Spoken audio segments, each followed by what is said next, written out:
Assalamualaikum warahmatullahi wabarakatuh.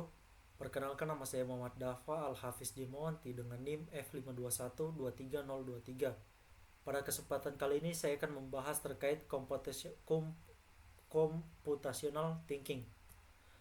Apa itu computational thinking? Computational thinking memiliki dua definisi. Yang pertama yaitu computational thinking adalah proses berpikir yang terjadi saat kita memformulasikan persoalan dan berstrategi untuk menentukan atau memilih solusi yang efektif, efisien, dan optimal.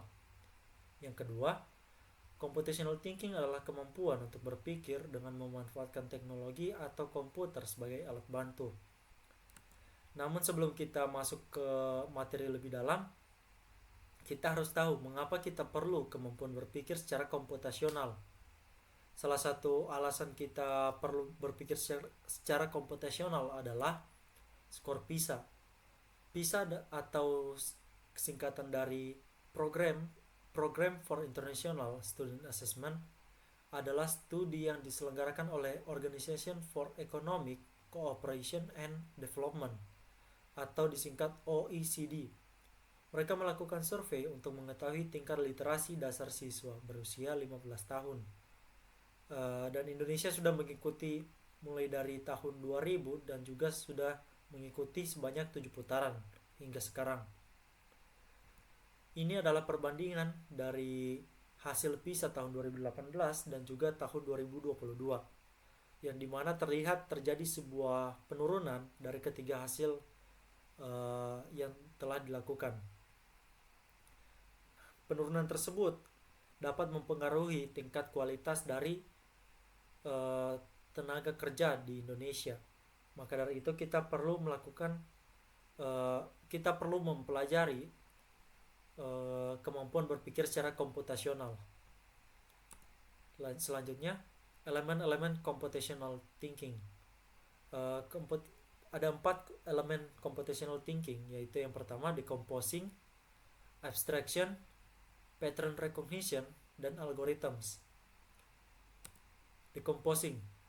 Decomposing atau sebuah proses memecah masalah Decomposing adalah sebuah proses memecah masalah atau sistem yang kompleks menjadi bagian kecil untuk mempermudah mengelola masalah atau sistem. Benefit dari decomposing adalah mempermudah menyelesaikan masalah kecil, membuat kolaborasi dengan tim menjadi lebih efisien, mempermudah debugging dan testing, tahapan perancangan algoritma dan detail jadi lebih mudah.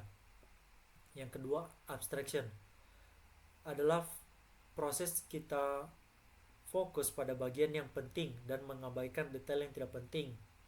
Dan benefit dari abstraction adalah kemampuan untuk mengidentifikasi bagian atau karakteristik paling penting pada sebuah masalah.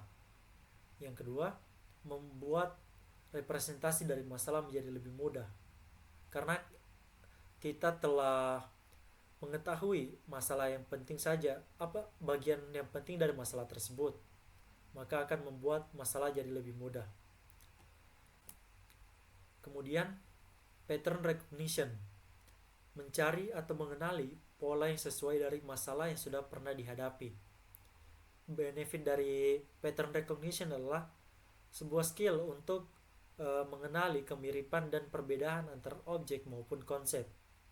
Kemudian, kemampuan untuk menganalisis dan mengidentifikasi karakteristik dari bagian-bagian masalah yang sudah terdekomposisi. Ketiga, skill yang sangat penting dalam problem solving karena membantu mengidentifikasi solusi yang bisa digunakan kembali dalam masalah yang serupa.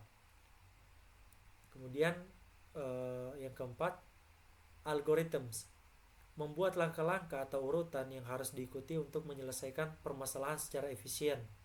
Benefitnya adalah sebuah metode untuk menyelesaikan persoalan terdiri dari serangkaian langkah-langkah. Kemudian kita juga harus melatih computational thinking kita dengan melakukan beberapa kegiatan seperti melakukan programming, bermain video game strategi, bermain puzzle dan teka-teki, mengikuti pelatihan online, eh, juga melakukan problem solving, dan masih banyak lagi kegiatan yang dapat melatih kemampuan berpikir secara komputasional. Saya sendiri sering bermain PUBG Mobile untuk melatih computational thinking saya.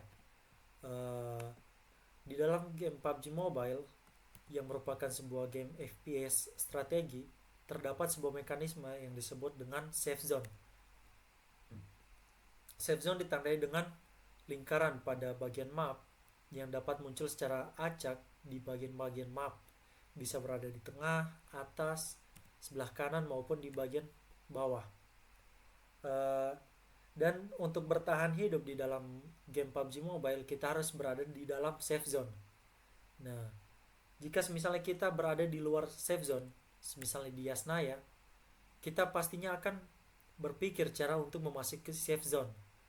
Eh, dengan melakukan dekomposisi, kita akan membagi bagian mana saja yang akan kita ambil sebagai tempat tujuan kita.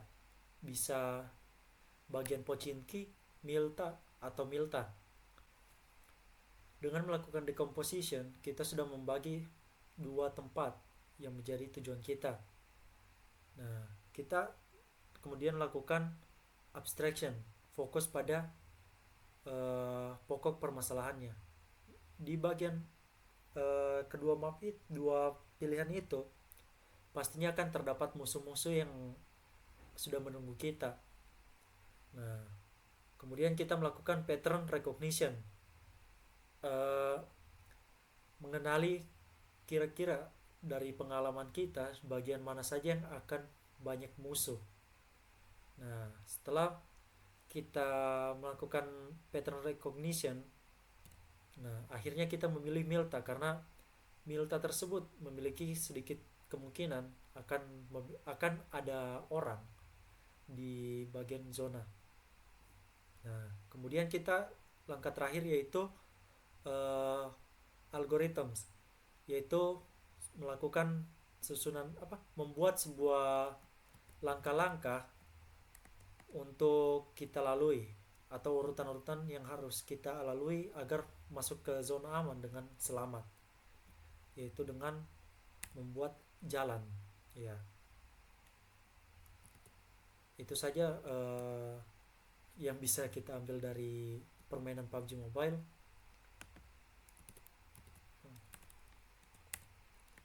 Sekian dari saya akhiri. Wabillahi taufiq wal hidayah. Wassalamualaikum warahmatullahi wabarakatuh.